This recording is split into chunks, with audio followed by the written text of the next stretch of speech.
días. El día de hoy hablaremos acerca de lo que son las cataratas congénitas y su manejo quirúrgico en lo que son los pacientes lactantes menores, lactantes mayores y en lo que son a partir de su infancia.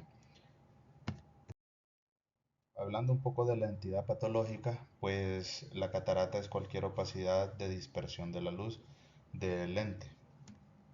Se estima que las cataratas congénitas son responsables de las causas de ceguera infantil en un 5 al 20% de la población del mundo.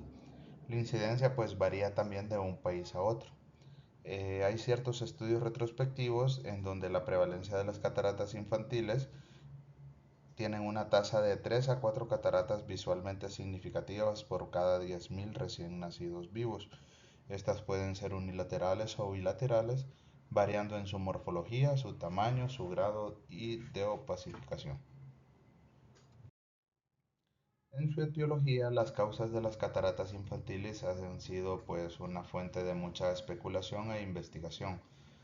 Hay que hacer una distinción entre cataratas unilaterales y bilaterales, ya que pueden ser útiles cuando se considera su etiología. La mayoría de las cataratas congénitas son bilaterales y no están asociadas a síndromes y no tienen causa identificable. La mutación genética pues es una de las probables causas más comunes y se han identificado más de 15 genes involucrados en la formación de cataratas. Hay algunas asociaciones sistémicas como lo que es la galactosemia, la enfermedad de Wilson, que es una alteración en el metabolismo del cobre, una hipocalcemia, que podremos englobarlo como un síndrome paraneoplásico, y también los pacientes con diabetes mellitus tipo 1. También la trisomía 21, el síndrome de Down, es una causa muy frecuente de lo que es estas entidades patológicas. En cuanto a otras causas, también vamos a tener infecciones intrauterinas como lo que es la rubiola, el herpes simple, la toxoplasmosis, la varicela y el sífilis. También el trauma es una causa conocida de cataratas pediátricas. No hay antecedentes conocidos de trauma que expliquen una catarata adquirida en este grupo de edad. Y pues cuando englobamos un paciente de estos debemos considerar una investigación en niños que presenten otros signos y sugieren de abuso infantil. En cuanto al diagnóstico, pues el primer paso para las cataratas unilaterales en un niño sano no es necesario un trabajo extenso. La parte más crítica del trabajo es un examen oftalmológico exclusivo que incluye el examen en la lámpara de hendidura de ambos ojos, la comprobación de la presión intraocular y una ecografía del polo posterior si no es visible. En cuanto al primer paso, el examen de las cataratas bilaterales debe ser una historia familiar que incluya el examen de los miembros de la familia. Si no hay otro patrón autosómico dominante, claro, y el niño está sano. No es necesaria una evaluación adicional si encontramos este tipo de manifestaciones. En los casos de no tener antecedentes familiares claros, se debe realizar un examen pediátrico y de desarrollo exhaustivo como los hitos del desarrollo. En el trabajo de laboratorio, pues siempre es recomendable enviar a lo que es el TORCH para descartar cualquiera de estas enfermedades, como ser la toxoplasmosis, la rubiola, la varicela, el sífilis. También debemos enviar a laboratorio lo que son los niveles séricos de calcio, fósforo, la glucosa y la galactoquinasa. Se debe pues realizar un trabajo sistemático adicional en coordinación con el pediatra y las características dismórficas pueden sugerir la necesidad de involucrar a un genetista. Uno de los exámenes más utilizados es la ecografía para valorar a ver si existe la posibilidad de la vasculatura fetal persistente. Y por último, pues debemos tomar la presión intraocular del lactante o lactante mayor o infante para pues poder comprobar que este tipo de cataratas no esté afectando en lo que es el nervio óptico. En cuanto a consideraciones especiales, no toda catarata pediátrica requiere lo que es una cirugía. El manejo de una catarata en un niño es diferente en el de los adultos debido a los tejidos oculares anatómicamente más jóvenes, el crecimiento ocular continuo y otras anomalías estructurales asociadas. El manejo puede ser un desafío para el cirujano intraoperatoria como posoperatoriamente, así como debido a posibles complicaciones inmediatas a largo plazo y al seguimiento necesario para el manejo adecuado de las asociaciones como lo que es la ambliopía. Todas las cataratas pediátricas no requieren una cirugía y una pequeña catarata parcial o paracentral se puede manejar mediante la observación. ¿Cómo podemos hacer esto? Mediante la dilatación pupilar farmacológica con felinefrina o tropicamida puede ser muy útil, ya que pues la dilatación con atropina es contraindicada ya que es ambliogénica debido a la ciclopegia que esta puede causar.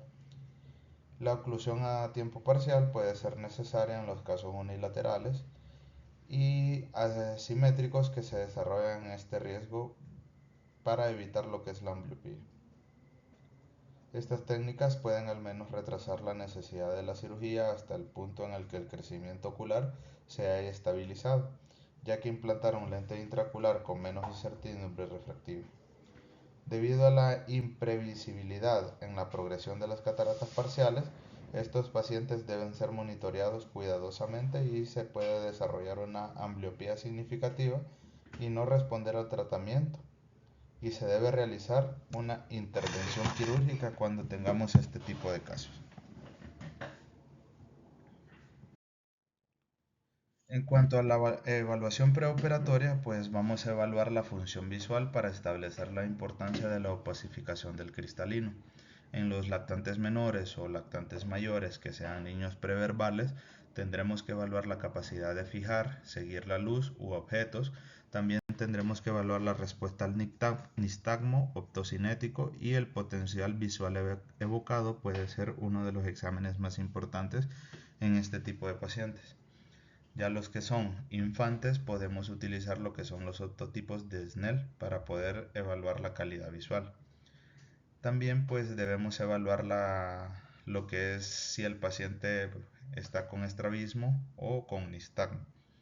Y una evaluación del segmento anterior y posterior. Normalmente este se evalúa pues con niños con sedación, y a menudo se requiere un examen bajo anestesia general. Hay que evaluar el diámetro corneal, una medición del fondo dilatado para buscar vasculatura fetal persistente o cualquier otra anomalía posterior.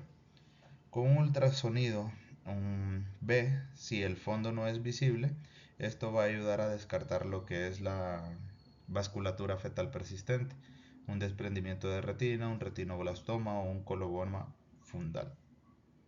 También tendremos que realizar una medición de longitud axial y la profundidad de la cámara anterior, siempre pensando en una implantación de lente intraocular a futuro. En cuanto a la biometría y el cálculo de potencia de los lentes intraoculares, pues vamos a tener que, debido al crecimiento continuo de los ojos después de la cirugía, a la dificultad para obtener parámetros necesarios para el cálculo del lente intraocular, en los niños, pues son una tarea desafiante en el grupo de edad pediátrica. La medición precisa de todos los parámetros para el cálculo del lente intraocular a menudo solo se pueden obtener cuando el niño está sedado o anestesiado. Y la sedación completa durante una cirugía permite el examen más exhaustivo, incluyendo la gonioscopía mediante el diámetro corneal y la retinoscopía. Algunos parámetros biométricos: vamos a tener la longitud axial, que al nacer es de 17 a 17.5 milímetros. Esta pues cada mes irá aumentando 0.46 milímetros.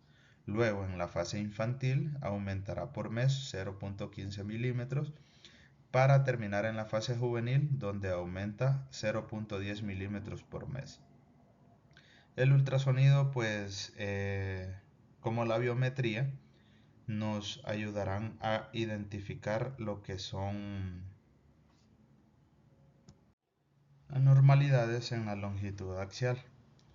Pues este nos ayudará a identificar lo que es más que todo el examen de inmersión y lo que es de exploración o indentación. En cuanto a la queratometría, la curvatura normal disminuye durante los primeros 6 meses, por ejemplo 0.40 dioptrías por mes o 0.14 dioptrías de diámetro por mes. Los siguientes 6 meses disminuirá lo que es 0.08 dioptrías durante este mes y durante el segundo año alcanzará un rango adulto aproximadamente a los 3 años de edad. En cuanto al biométrico óptico, pues el cálculo de la potencia del lente intraocular, este puede implantarse en el ojo a partir de una longitud axial mayor de 17 milímetros y un diámetro corneal mayor a los 10 milímetros. A medida que el ojo crece se espera una desviación de la miopía. Para comenzar este cambio se busca un objetivo de hipermetropizar para el posoperatorio inmediato, ya que un paciente pediátrico operado antes de los 2 a 4 años de edad se estará en total desacuerdo, ya que el ojo pues se mantiene en constante cambio hasta más o menos 11 años de edad y pueden haber cambios miopes dependiendo la historia familiar. Los métodos comúnmente utilizados para subcorregir la potencia de los lentes intraoculares, según Dahan y Drysov, pues mencionan una subcorrección del 20% en niños menores de 2 años y de 10% en niños menores de 2 a 8 años. Según Postres, la subcorrección del 15% entre niños de 2 a 4 años y un 10% entre de 4 a 8 años. La refracción afáquica intraoperatoria o la aberrometría también se puede utilizar para calcular la potencia del lío. Algunas de las fórmulas más utilizadas son la SRK y el Holiday 2, que han demostrado menores errores refractivos. En cuanto al tratamiento quirúrgico, pues la indicación es cualquier catarata que sea visualmente significativa, con una opacidad central mayor de 3 milímetros, que oscurezca centralmente el polo posterior y que cause estrabismo o nixtagmo. Las cataratas unilaterales deben operarse entre las 4 a 6 semanas de edad y las bilaterales deben operarse entre las 6 a 8 semanas de edad, con una semana de diferencia entre cada ojo. Es importante mencionar que este tipo de procedimiento quirúrgico, en el tipo de paciente que estamos englobando, siempre es necesario dejarlos afáquicos, ya que pues al momento de parar el crecimiento del ojo se les deberá implantar un lente intraocular. En las consideraciones para el tratamiento, si es menor de un año, el abordaje quirúrgico es realizar una lensectomía vía pars plana o limbar, seguido de una capsulotomía posterior primaria y una vitrectomía anterior, dejando un reborde capsular anterior y posterior para poder implantar el lío a futuro. La rehabilitación óptica con lentes afáquicos o de contacto. Pues recordemos que estos lentes siempre tendrán que ser bifocales, ya que este tipo de pacientes al ser operados de catarata pierden la acomodación. Y siempre se deberá manejar lo que es la ambliopía y el estrabismo. En niños menores se realizará una lensectomía, en este caso con o sin capsulotomía posterior primaria y vitrectomía anterior. Ya en estos podremos implantar un lente intraocular, siempre manejando la ambliopía y refracciones cuidadosas para los lentes bifocales. Y en niños mayores de 5 a 7 años de edad, la capsulotomía posterior se puede realizar con el jack láser después de la cirugía de catarata. En cuanto al implante intraocular, pues principalmente es la rehabilitación visual de este tipo de pacientes. La implantación antes de los 6 meses de edad presentan efectos adversos y preferiblemente en niños de 5 años de edad tras la cirugía de cataratas congénitas, siempre y cuando ésta sea unilateral. El lente intraocular se coloca en el saco como lugar preferido o en el surco ciliar. El material preferido para los lentes intraoculares son los acrílicos, los hidrofóbicos o los plegables, y el objetivo es hipermetropizar al niño para evitar una miopía alta en la edad adulta.